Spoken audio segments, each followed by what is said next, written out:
Bana Congo to telema tolobela mboka Ole to suwa ko bimisa na poasa Bana Congo to telema tolobela mboka Ole to suwa ko bimisa na poasa Ba député to votaki bazo salarien to kende la funa bazo salarien Congo to lega na mwamba bazo salarien to kende lukunga bazo salarien na baboko kuna bibembe bazo salarien ato tonga na changu bazo salarien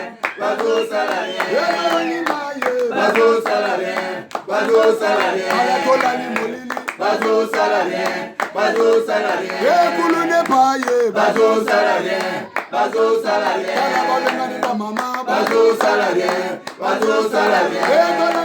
Merci beaucoup, vous êtes très nombreux à Rolanda émission Oyo Bakino Balobi et Zali Morab émission Autobeta Masolino Sotali Intérêt à Congo Lelo Onambi une fois de plus l'habitué de ce plateau de cette émission de Ronanga Alain Bolodjoa Bonindeko.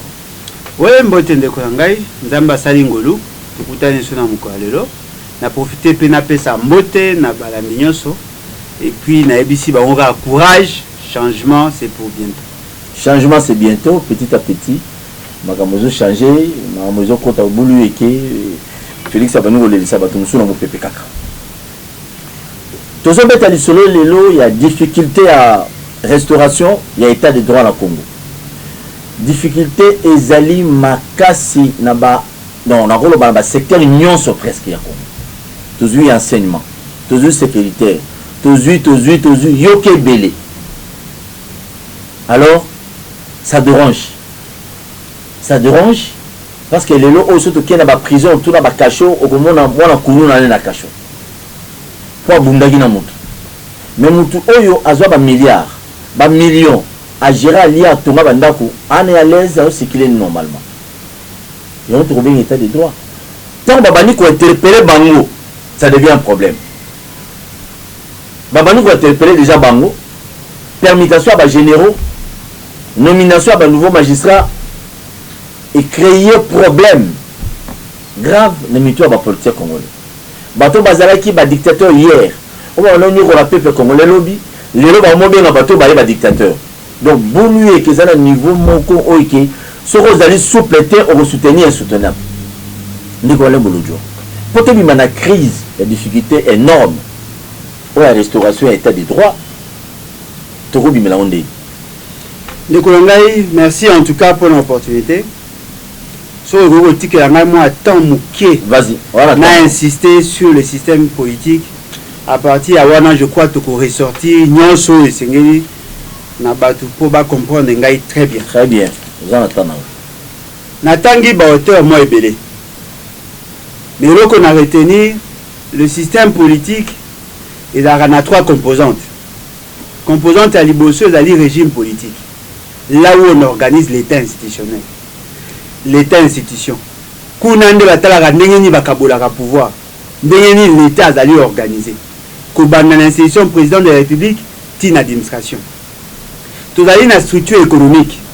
La structure économique ezali kuna esikande bazali ko bongisa o nyozo to ezali nkita. Ba entreprise. Le lenge ni l'état azwa kambongo, le lenge ni ba privé azwa kambongo pour que mboka et connaître que tombo. Et puis, tu as une organisation sociale. Dans l'organisation sociale, tu as comme la population. Tu as comme la mangomba. Tu as bengi bikolo. Tu as que la Congo, l'État Congo. Dans trois composantes, il y a une force dans l'État. Parce que dans les trois composantes, tu as définir l'État. Pour que dans l'État, tu as un territoire, tu as une population, tu as une organisation. Les trois composants, tu as un système ou un système politique. Mais dans le régime politique, ceux qui bozali na makanisi na bino beaucoup coucher en la constitution. Au moins la constitution va définir le régime politique, va tellement une certaine configuration à structure économique, na organisation sociale. Il y a un contrat ou un pacte social de la constitution.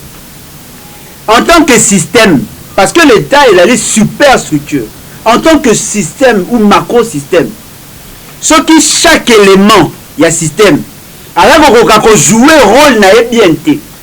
Conséquence dans les aranines, ça crée un dysfonctionnement systémique. C'est-à-dire que vous mon aboué et l'autre moko mutumo longa ça a été. Même chose na mutuka. Carburateur a un rôle naé. Pneu a un rôle naé. Comment accélérateur a un rôle naé. Ce qui est l'autre moko na mutuka dans salaté, conséquence mutuka est tombé en panne. Na ngomba mutuka au tabulate. L'état congolais tout ça les lots. Difficulté na biso la ligne, il y a dysfonctionnement systémique.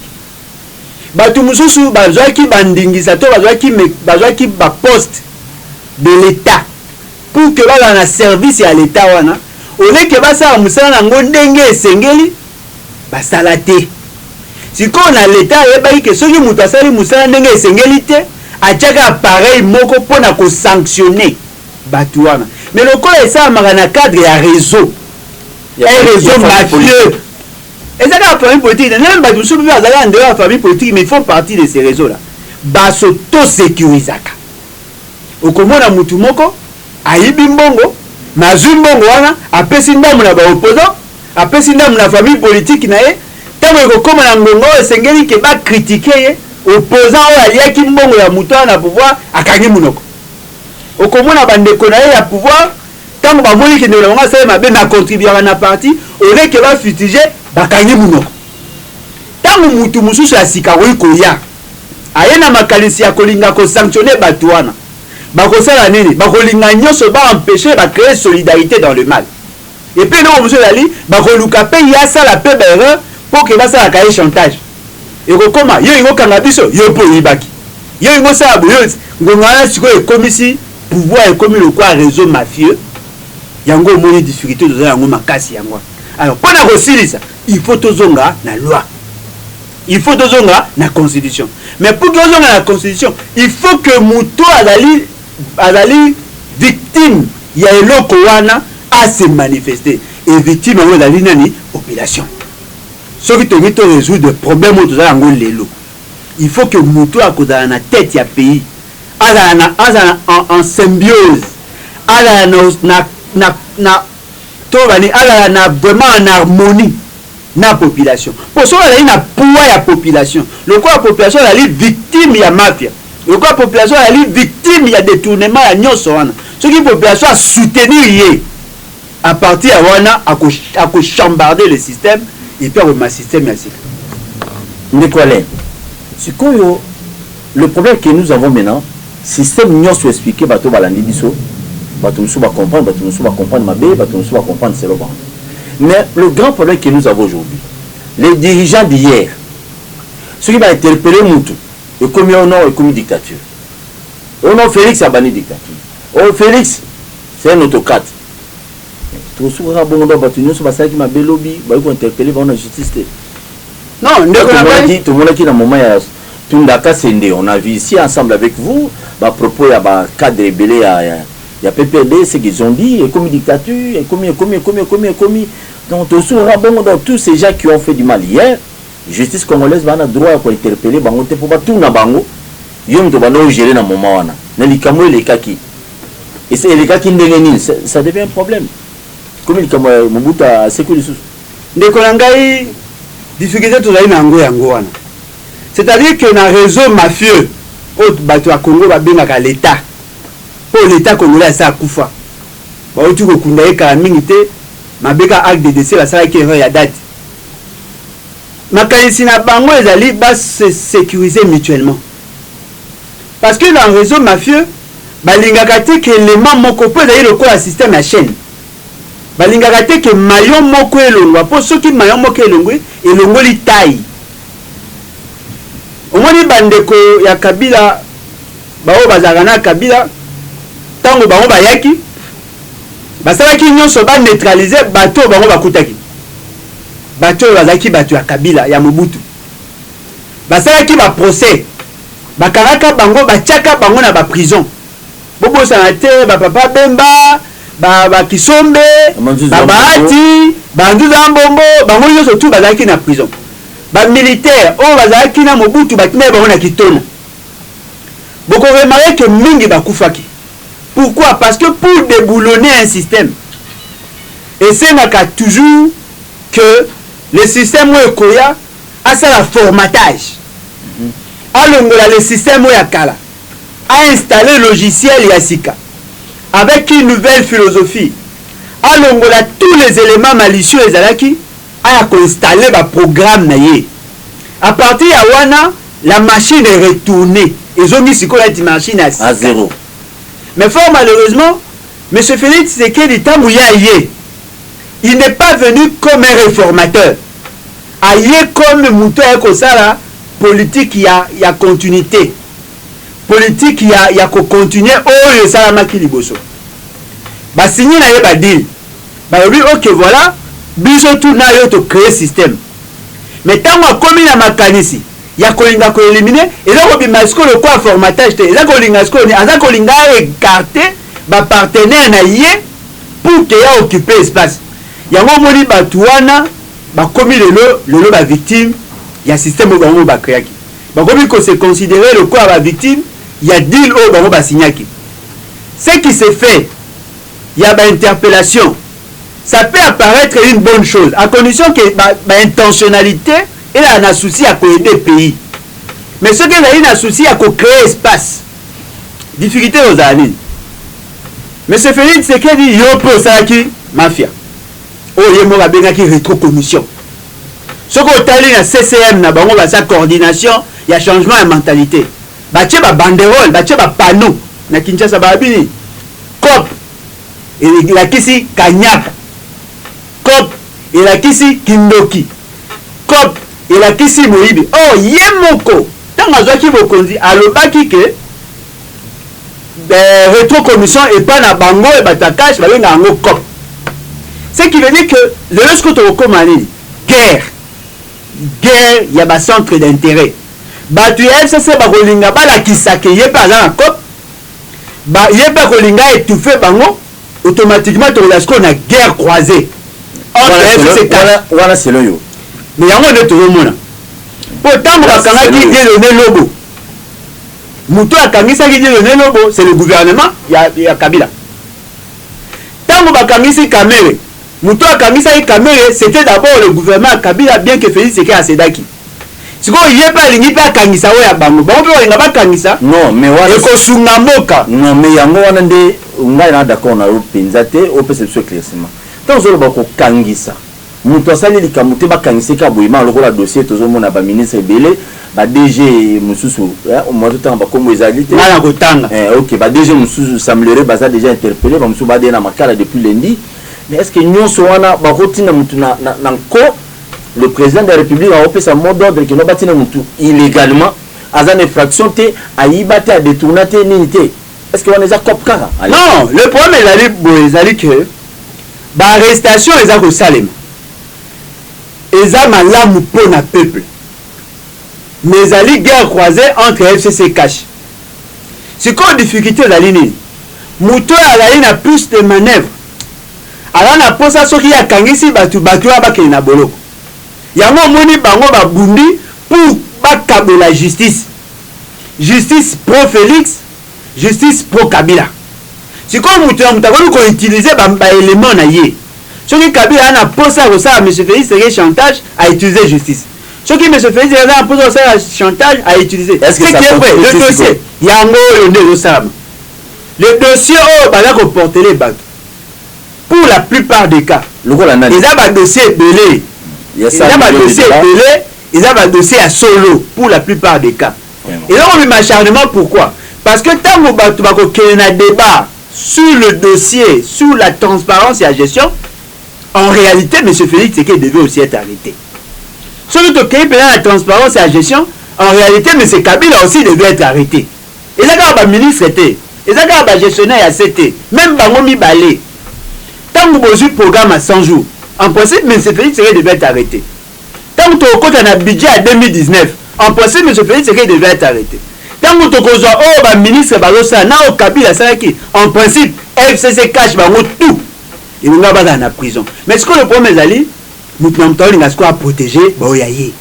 Alors, nous avons livré l'association à sorciers, les voisins, bazobanga balia bana na bango yango biso tolobi bitumba na bango bozwa ngo kana kote ya mabe biso ba oyo toza na kati na bango te bozwa bitumba na bango te na kati ka mabe ngala mutalamuka te ngala nouvelle classe politique de l'opposition. Mais c'est ça non, oza lié à Fayulu te naza partenaire na ye Fayulu pa ya de la muka. OK, tango baza ko bunda entre bango eloko ya kosenga na peuple congolais na bato nyonso bofungola matoi soki mese Félix ka bengi mutu moyibi bokoma komona na pembeni bocha mpanzi soki pe Kabila za kobela moyibi boza komona boko remarquer bango tout bamibi tout FCC cash bango tout bamibi non na kata condition wana biso doye baraki mutu songa yebaki 200 millions monsieur Félix Tshisekedi na présidence na ye bajelaki 488 millions. Et kuna monsieur Kamel et consort bazaki 15 millions à rétro commission. Et kuna monsieur Yuma a détourné 200 millions. Et kuna Patrick Moubia a détourné 88 millions. Tozo yo kakaka bango baza koloba. Au finish, vous remarquez que FCC Cash c'est une association de criminels. Merci za engagé yo. Nabansi mbongo pe ezopumba trop hein na ba frontière ebele. Dossier ndeko na biso Israël Mutombo Sango présentateur émission Bosolo na politique o batiaki pe mo bulu eke mais il est en liberté na ba côté akatanga kuna ezaki pe mo bulu eke muke c'est parce que ngaki no yeba bambongo ngo ekotaka ndenge ni soto kela ba frontière ebele ya Congo apparemment mo bulu eke ça ndeko na ngai ezali système oyo se créa banakala bato balanda ngai na Félix non eza système oyo banda banakala bato balanda tango kala tango Mobutu banda kala très bien tango nazalaka na MP bato bako se souvenir na salaka ba émission belé na télé 50 j'avais fustigé cela na salaka ba émission na ba canal kini na ba place belé j'avais fustigé na zuka eloko mo simple d'après l'esprit de la constitution na esprit ya législation na biso tout importateur ou exportateur a futaka ba frais. Et donc ça m'a na katanga ezali. Ezali que ba importateur tango baza koya. Akoyo koya na ba masango. Akoyo koya na ba biloko ebele ba tomate et consort. Soka komi à 2 km na frontière na biso, ala na côté à Zambie, ala na côté à ngambo ya pays mususu. Soka komi à 2 km ou à moins de 2 km. Qu'est-ce qu'il fait? À décharger camion. Azui batu ya ba vélo baza kokotisa saki moko oh d'après l'esprit ya biso mutu akotisi saki moko ba ofu ses frais de douane te mais mutu wana ko kobeta 5 tours ils ont côte tango ba okeno kotisa ba kokotisa mosko wapi na dépôt stock elaki ya kala ils ont exposé mais stock zote kama ya stock ekoti na ndenge ya mabe mbamo siko moya ba déclarer yango na fisc te ezali réseau mafieux mo esama ba marque gagner l'état comme ya suka ndeko na ngai mais c'est Moïse Katumbi tant azalaka gouverneur je crois en 2014 j'avais fustigé cela azala ba traite na ye ba camion na ye ya minene ba marché bana koleka na SNCC ba marchandise oui oui bana koleka na SNCC.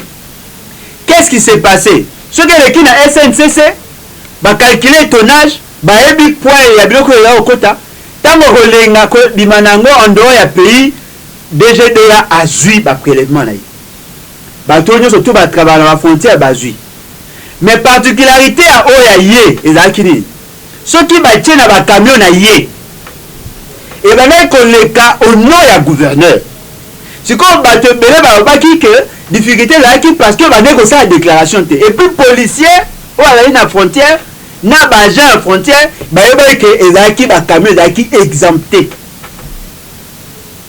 ba lobela ngo ba sa gout ba rapport moko za na MP tilo ceux qui ba bomba ngo c'était justement parce que ezaki na côté na bango tango ba eko le présidentiel tango eko longwa ezala kaka non te kota ekoma soki démocratie soki nini wasoni ekota na FCC po bango basangana na ba parti ba José Makila ba ancien opposant tout ça basangana basala cocktail na bango wana C'est-à-dire que dans le niveau de la frontière, il a posé un sérieux problème. Il y a un manque à gagner énorme.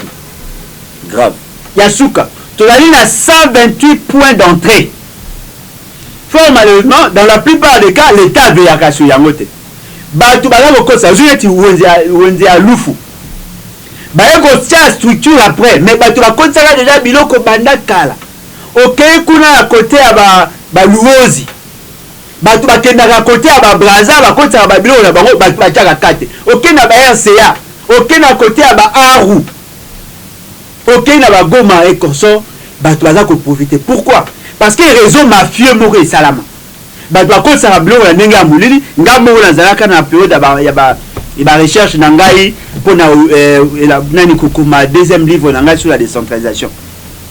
Camion mi ekotaka na butu tangu service à DGD à bazate. Et puis ba musu basaka ba enlèvement d'urgence, c'est-à-dire que na kombo ya mokonzi, ba bi ke lo wana kota po ya mokonzi. Alors qu'en réalité, ba profitera ba famille na bango pour kota biloko. Mais so te yuto ta pena sérieux. So ko tali quantité ya biloko biso de utiliser na katia. Nombre nango, quantité nango. En principe, l'État congolais pouvait avoir un budget à 10 milliards.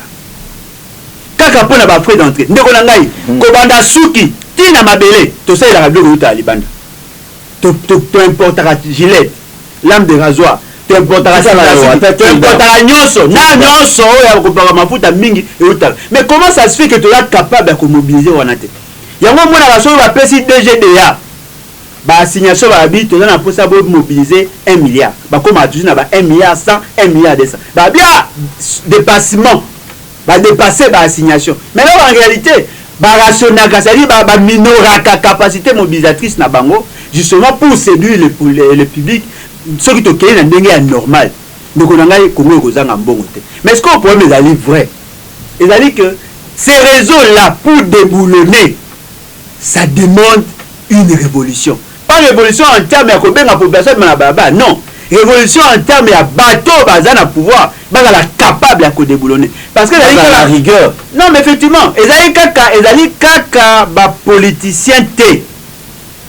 Ba groupe ba mafieux bazaïbe, ba fait qui wana ba na kati. Bateau ba opérateur économique onyo so mona ba na kati. Ba si ba soda ba na kati. Ba si ba policier ba kondi. Parce que en réalité, la femme d'un président de la République ne peut pas faire le commerce. Elle va lui frapper d'incompatibilité. Sauf ceux qui ont la séparation des biens. La femme est généraux, elle a été jugée partie. Yo dali moi si mon conseil à DGDA. OK cause exonération, OK cause ba exonéré, OK cause ba exempté. Ce qui veut dire que l'État a peur de bon belé pour na kosili sango, il faut une révolution. Une révolution mentale d'abord.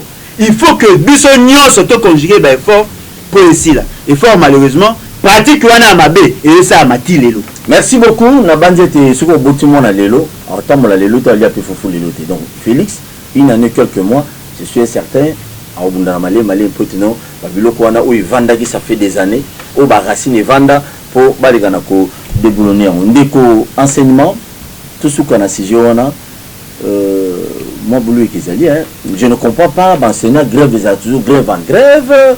Donc, ma grève, ils ont la grève. Moment de rentrée scolaire, ils ont la grève. Oh, on ne comprend pas. Est-ce que l'État congolais a un moyen bien que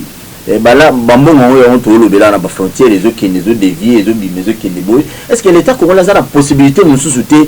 Il y a trouver une solution à l'enseignant pour tout le monde à grève, tout le monde Mais quand on a kozonga na question, avant kozonga na question na yo, ko répondre na question na yo, na zongi muke na oyo lobby. Na lobby. O lobby que moi soka botami atambolaka mbala moko te malembe. Mais là vous allez vrai, l'État congolais n'est pas né aujourd'hui. L'État congolais a déjà atteint. Nazolo bana régime. Régime peut changer té. L'État congolais a échangé. 18 ans à l'air.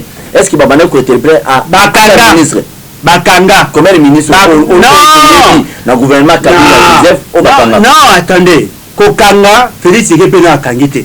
Ko interpeller Ndazako Sala. Bakanga, Bakanga. Banani kasida. Eloko aliboso. Oh nani azaka na Geoffrey mo nani Emile Ngoyi. Bakanga Nambuko. bakana pour nani na bakana pour mes gestion ce que mbongo zonga pe ah bongo siko ezongi dès le réunion bazongi ici c'est bon toi ah moni il y avait peu de ça mais pas zongi ici toi qui a toi donc la gizi que bombe ma biso te que wa comme bébé te comment ça bébé te Félix Tshisekedi aza bébé na bokonzi na ye mais ye mo pas la concerné na mafia wana ye nde aza concerné alors ye mo ba yike commission et la cop et la mafia ndeko na ngai benseignant eloko ezali pasi ezali que soki tolingi toyeba situation tozali nango lelo il faut toyeba d'abord le système d'enseignement comment ezalaki constitué rapidement esika nini tokomi lelo en quelques mots. Le système d'enseignement est là qui a un grand problème. Problème, il y a qualité d'enseignement.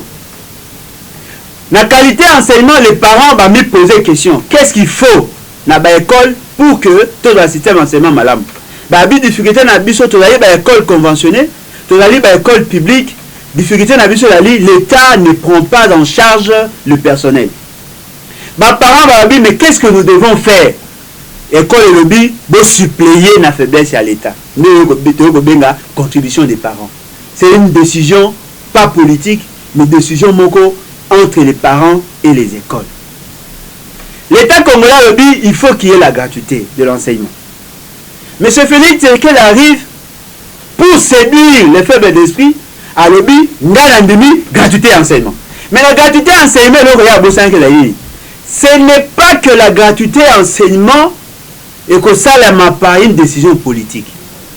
La gratuité enseignement veut dire que l'État n'a eu charge et à fonctionnement à l'école, les parents n'a désengagé bino. Difficulté à Salango 2 jours avant rentrée scolaire. Difficulté à Ebaki Kou, il y a gratuité enseignement. Il y a plus de 600 000 enseignants pour 26 millions d'élèves. Difficulté est que avec un budget et à 2,6 milliards de dollars, il y a dépenses liées à fonctionnement, à la prise en charge à l'enseignement. Le lieu de toujours 340 000 enseignants, hors circuit, il y a paye. Ce copé avec la manigance, au lieu de régulariser la situation à la nouvelle unité, il y a recruté à parti. Et puis à recruter PKRT, ce copé a conditionné Batou pour recruter Bango. Moyennant quelque chose là, c'est copé. Nalina pose à lui, journaliste à l'investigation. La victime a bandé qu'on a mis balé. Mi balé, bakekuna basenga mbongo babi c'est copé. Bazali. Donc c'est copé. Si quoi difficulté de la que ne peut qu'on a Congo pour nous nous sala na Congo na sol ya Congo, ils vont payer sa mbongo. C'est de même na se copé et puis ba recruter na ba kuluna. Na bien sûr. Na ba tu ba kufa de la ngai. Et puis comment on a été recruté ou respecté. Nous sommes dans ce pays. Voilà. Heureusement on a lu un journaliste d'investigation na se peli parce que au consolider davantage position na ngai. Ce qui veut dire que net aux arbres mbo de tambo na bulu yiki. Toza ko zo na classe na mois de septembre. Ba habito zo misaba na classe. Ba enseignant ba na grève. Bana ba okene classe ba enseignant ba otangisa te. Et ceux qui wana te na ba université de Kinshasa azali na grève. Au-delà de ça, université de Lupin ba okene sous na grève. Grève pourquoi? Manque à gagner. Ba futaka professeur $2,000 na to ya 920 000 et 920 francs pour $1. To ya nani ya musique tout comme ça on a 2000. Bazanga na $80 à combien na 250 et to ya dollars. Ya zoba bazanga na $80 ba combien na 250 na période ya Laurent Désiré Kabila ya on a 2000. Sko to ya chaka bango wana. Yango na ndeti ka. Yango nezali tino. C'est-à-dire que bazanga manque à gagner moko o imaginer te. So ki doit na 2000 francs. Yo PC 920. C'est-à-dire qu'il a perdre pratiquement 1080 francs pour $1. Pour réduire na pratiquement 900 et quelques dollars. Bah habité, bon bah c'est abisso manque à gagner. Bah PC il peine bah pesité, il essaie la pesité, il nous loue bah pesité, bah investir le tout à péter, bah il va professeur inikin. Professeur inikin à l'obi boy abi, le corps a besoin d'un bon belé. Tout le monde est la présidence. Moutasuka, garçon de la maison, a 1 800 000. Huissier, il y a présidence, a 3 400 000. Le quoi l'État a un bon belé, biso to sengi, bobak c'est abso 5 000. c'est-à-dire moto alaki na 2000 na to ya 900 babaxele 3000 na to ya 2000 francs l'état congolais azali incapable ya komobilize mbongo nde tozoloba boye système ya enseignement désarticulé. na niveau wana bokokamwa ndenge nini moto akenda ne classe te apesi prof mbongo atekile bapoint et puis eloko moko ezali vrai et puis diplôme ya Congo ekozala na valeur na bapays mosusu ndei et puis eloko moko nangi nabenda matoi epai ya bacongolais vaut mieux moto aboma motu moko na Congo mais moto akoboma système ya enseignement abomi tout. Merci. Former ba mauvais médecin, former ba mauvais constructeur, ba maçon, ba ndako na biso ba nokubukana, okena mwana na hôpital ba bomie, ngai moko, ngai Alain Bolodja. Na perda mwana ngai à 12 ans. Parce qu'il y avait un mauvais médecin. Azo soigner mwana salaire mwana koti na koma, mwana ngai liboso akufa na âge à 12 ans. Parce que le système de l'enseignement est là qui a désarticulé.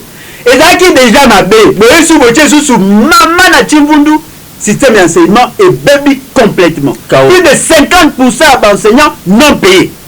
Bon, corruption autorisée en quelque sorte. Hein? Moi, la classe, moi, voilà, tu as vu, jeune fille, na biso mususu. Il y a Kinshasa, au moins, on a classe, nous, qui va gender, na kata sa qui n'a bien à nyonso. À qui vous avez la prof, au moins, on a ah, à qui n'est cop mon goûtement. $20, $30. Parce que enseignant Rondima a un salaire à Malongate dans l'État. Et c'est de même dans la police, surtout au monde, la police n'a pas dérangé là. Oui, tout condamné à Bangomingité, c'est tout justement parce que aussi l'État congolais fait na condition appropriée.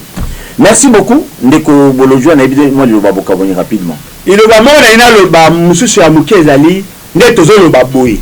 Et la ministre, et la vice-ministre, ba pesi ordre na ba école ba senga bana biso mbongo.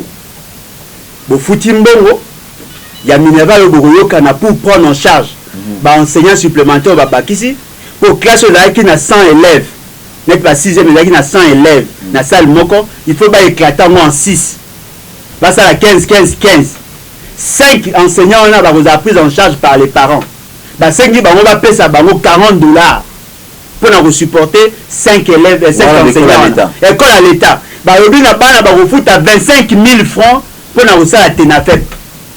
Ils ont sous gratuité. Ça devient compliqué. Voilà. Merci beaucoup. Na bino nyonso batu bolandi biso. Nazo pesa mbote na bandeko balandi biso na poto na France. Natacha Malila. Babi para français. Maman na Mele Joyce. Motema ya Bokunju. Ndeko Bokunju libala eza bientôt. Aza na Belgique. Mbote pe susu na ndeko na biso Luketo Pierre Mavins. Mon type, mon frère, je te salue depuis Paris. Cindy Mobiala. Et puis Eric Manoka depuis les États-Unis. Boza et Bélé, Batoubolanda Tosso, Paul. Vous êtes très nombreux. Passez au mari une fois de plus, salut. Vous avez battu sa moto, vous avez ça. Oh, et moi, va bien, on a tué mon photo. Bon, on appelle ça numéro 00243 81 250 28 51. En tout cas, la culture, on peut sa moto, mais la PSI, moto. Na batu nyonso bana souci to enclencher article 64 ya constitution. Très bien. Bon s'abonner massivement à la chaîne Abiso Outil bakino balobi TV et ça Abiso bien makasi. Merci Kongo za Abiso nyonso. Ya mabe to loba vérité. Mais to se na pe na bino bato bokanga Abiso. Bokanga Abiso botika to ba ta vérité. Na Kongo na biso ba opposant ba zalaki boso ba opposant ba komi en autant.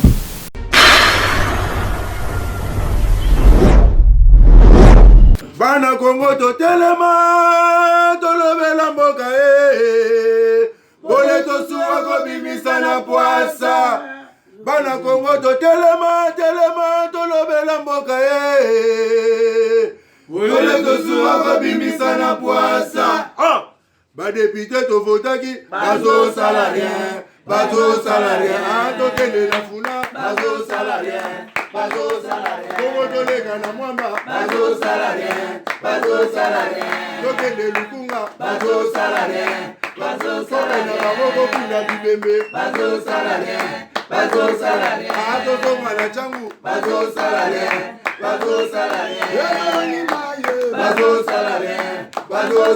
ala kola ni molili bazo salarien kulu ne paye bazo salarien ala balengani ba mama bazo salarien, bazo salarien. Et dans la liwape, bazo salarien, bazo salarien.